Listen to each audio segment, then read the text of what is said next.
Bonjour à toutes et à tous, on va commencer cette première vidéo du chapitre 1, donc de programmeur à développeur, en s'intéressant à la question de pourquoi on a besoin de faire du génie logiciel.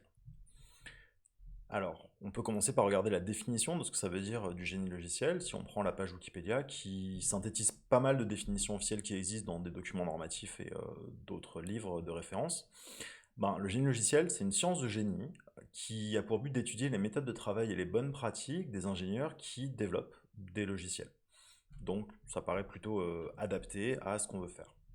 Maintenant, en fait, il faut quand même être conscient que programmer, c'est pas si compliqué que ça. D'accord? L'action de programmer en tant que telle, dans les situations courantes, elle est vraiment pas si difficile. Par exemple, si je vous demandais, ramener un exemple comme celui d'une balançoire, si je vous demandais de fabriquer une balançoire, vous pourriez tout à fait accrocher un bout de plastique à deux chaînes, et puis ça fait une balançoire. Donc c'est pas si compliqué que ça à faire.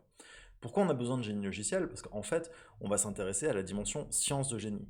Et par science de génie, on a un facteur d'échelle différent, c'est-à-dire que vous n'allez pas fabriquer les manèges qui sont sur l'île à la ronde de la même manière que vous fabriqueriez une balançoire pour votre petit frère dans la cour arrière de votre maison.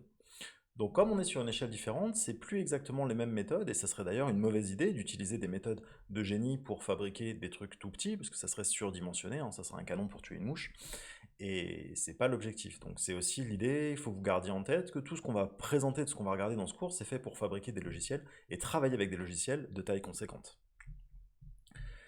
L'évolution principale va être de passer de programmeur à développeur, et c'est ce qu'on va essayer de faire dans le cadre de ce cours, donc en intégrant du Genilog via l'activité de conception. Et l'idée, c'est qu'une fois que vous avez acquis cette sorte de double compétence, c'est-à-dire que vous savez programmer, mais vous savez aussi développer, on peut, en ajoutant de l'expérience et de l'expérience et de l'expérience, évoluer vers une sorte de level up qui est la notion d'architecte logiciel. Des choses qui sont très très importantes parce que souvent on peut entendre moi le code ça m'intéresse pas, je veux faire de l'informatique pour gérer des équipes ou faire de l'architecture, mais tout ça en fait ça marche pas bien si vous savez pas programmer à la base et même plus tard si vous savez pas développer parce que c'est extrêmement important de comprendre comment fonctionne la base pour par la suite être capable de prendre les bonnes décisions. Donc, pour revenir sur le côté un peu définition de ce qu'est le génie logiciel, on va vraiment s'intéresser à regarder tout ce qui est systématique. Donc, qu'est-ce qui sont l'ensemble de bonnes pratiques et l'ensemble de bonnes manières de construire du logiciel de grande taille. Et on ne veut pas construire n'importe quel type de logiciel, parce que ça serait même pas si compliqué que ça à faire. On veut construire du logiciel, on va dire, dans une approche complètement utopiste. On veut du logiciel qui correspond aux attentes du client, qui soit fiable, avec un coût d'entretien réduit, des bonnes performances, qui respecte les délais sur le projet, c'est-à-dire qu'on ne livre pas en retard, et qu'on reste dans les coûts. Donc toutes ces bonnes intentions, on va dire, les techniques de génie logiciel, et le génie logiciel dans l'absolu, vont nous permettre d'essayer de faire en sorte que ça se passe bien. Avant d'aller plus loin, on peut se poser la question, c'est quoi du logiciel de grande taille? Donc, une question que vous pouvez vous poser, c'est si vous utilisez un furteur comme Firefox, euh, qui a une logique d'affaires plutôt simple, hein, on ne pilote pas un satellite qui va faire de l'exploration spatiale, on est en train d'afficher des pages web dans un furteur. Est-ce que vous avez une idée de la taille que fait votre furteur? Ben, en fait, c'est extrêmement gros. Travailler sur quelque chose comme Firefox, c'est plus de 720 000 commits qui ont été faits par à peu près 8000 personnes différentes. Ça représente plus de 22 millions de lignes de code. C'est écrit en majorité dans C++, mais pas que. C'est quelque chose qui, vous voyez l'évolution sur le graphe de droite, qui a pas mal évolué sur le nombre de contributeurs. Donc il faut gérer toutes ces gens qui sont là et qui apportent des modifications au projet. Donc on se rend bien compte que on n'écrit pas ce genre de logiciel de la même manière qu'on aurait fabriqué la balançoire de votre petit frère. Et il faut aussi être conscient que du logiciel actuel, c'est très souvent pas que monolangage, par exemple Firefox, c'est à peu près 6 millions de lignes de code en C++, mais c'est aussi du JavaScript, du HTML, du C, et vraiment pas mal de choses qui se mélangent. Pourquoi, dans ce contexte-là, c'est très important de s'intéresser à l'activité de conception logicielle? Tout simplement, ça va être une manière de se protéger. Travailler la conception, ça va nous permettre de faire en sorte de converger la logique d'affaires, donc ce qui correspond à l'essence même du logiciel qu'on est en train de développer, puis les spécifications, le code qu'on a écrit, et en faisant tout ça, en se posant des questions au moment de la conception, est-ce qu'on devrait faire plutôt la solution X ou la solution Y, eh ben, ça va nous permettre de caractériser ces choix et d'être capable de prendre des décisions éclairées, essayer de prendre la décision la moins pire au moment où on pouvait la prendre. Et ça va nous servir sur le futur aussi, parce que si je suis en maîtrise de mon logiciel à date, ben, je vais pouvoir le faire évoluer beaucoup plus facilement. Mais là, vous disiez, mais attends, moi j'ai suivi un cours d'analyse avant, et dans le cours d'analyse, on nous a dit, le client, il exprime tous ses besoins dans un cahier des charges qui est extrêmement formalisé, et puis après, le développeur, comme ça, il va livrer un produit qui est extrêmement conforme à la spécification du client. Bon, ça dans la vraie vie, c'est pas souvent le cas, et par expérience, quand on bosse avec un client, on se retrouve souvent avec un cahier des charges qui est plus ou moins formalisé par des récits utilisateurs mal fichus, et puis bah, on va devoir faire avec. Et pire que ça, si ça marche pas, c'est forcément de la faute du développeur, parce que c'est le développeur qui n'a pas compris.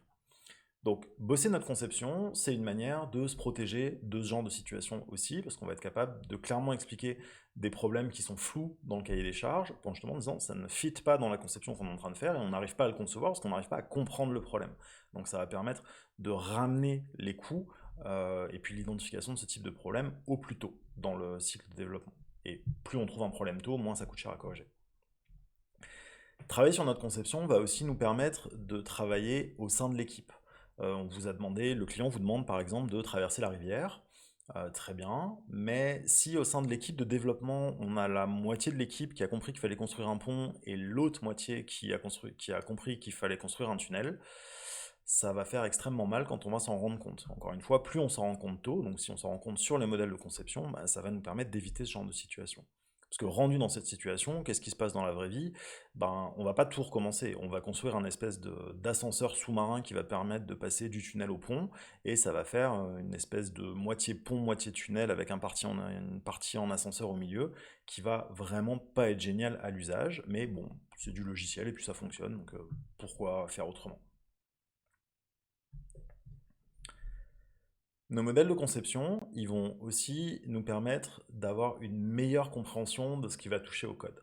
Bien évidemment, le code de l'application, c'est ce qui représente sa valeur critique, c'est la chose la plus importante. Mais par contre, on va pas lire 20 millions de lignes de code. Vous imaginez bien que lire le code source de Firefox, même si ça vous prenait une seconde par ligne, il y en a pour 230 jours à temps plein en faisant que ça 24 heures sur 24.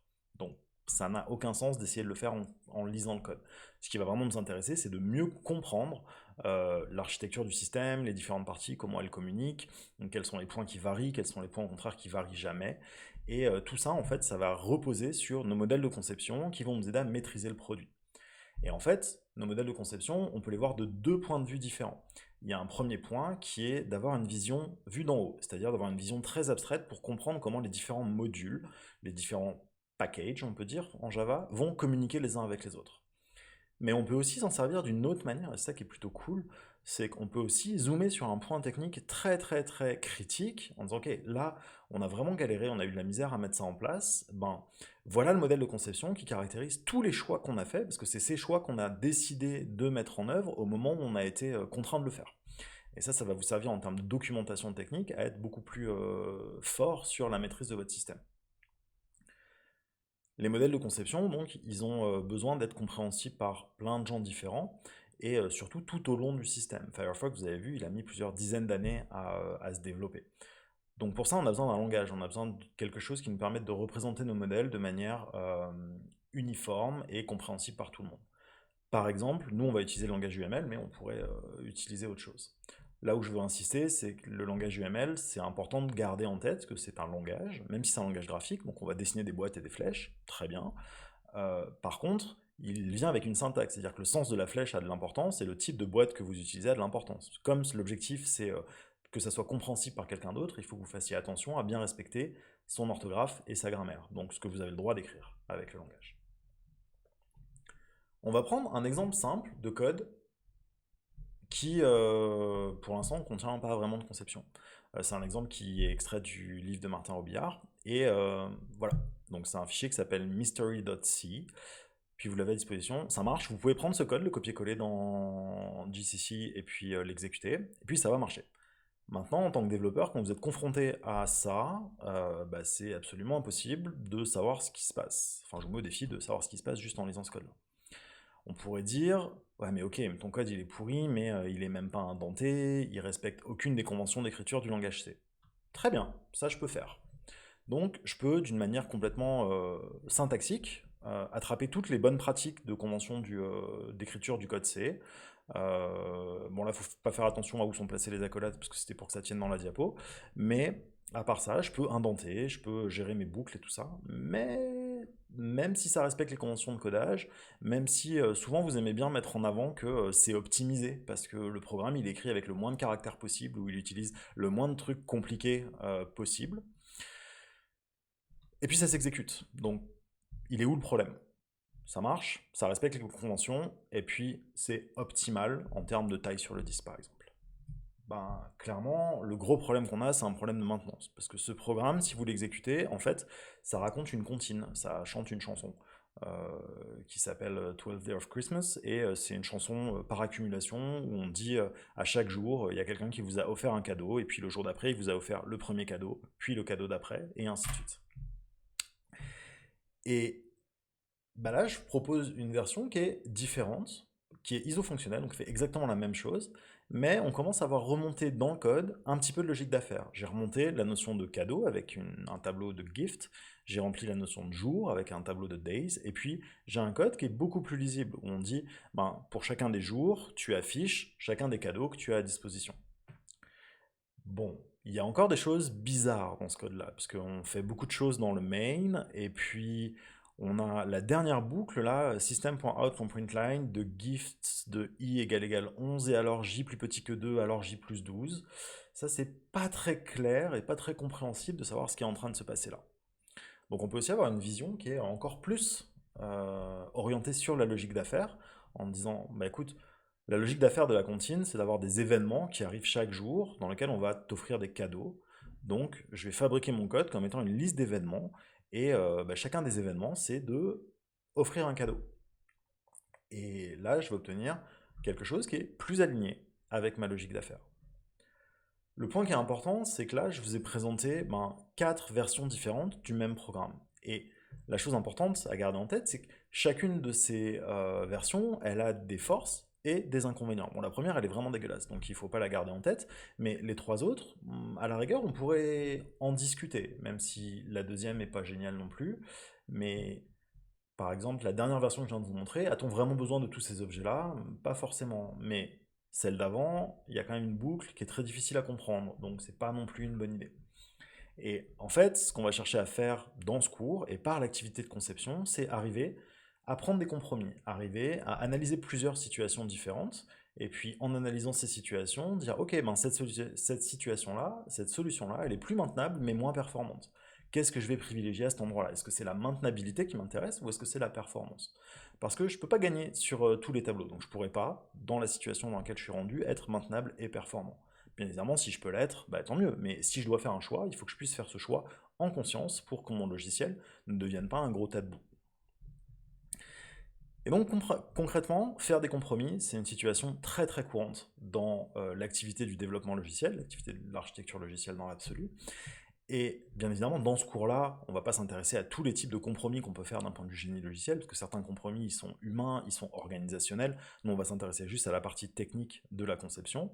Mais pour faire ces compromis, on va devoir imaginer plusieurs solutions différentes, on va les caractériser, on va essayer de trouver comment les comparer pour se rendre compte qu'il n'y a aucune solution ultime à un problème, c'est jamais le cas, il y a très peu de solutions qui gagnent sur tous les tableaux, et comment je peux faire en tant que développeur et non plus en tant que programmeur, c'est-à-dire c'est pas j'écris du code et puis c'est fini, c'est en conscience, je suis capable de caractériser pourquoi ce code-là il est meilleur que ce code-là pour la situation dans laquelle je suis rendu.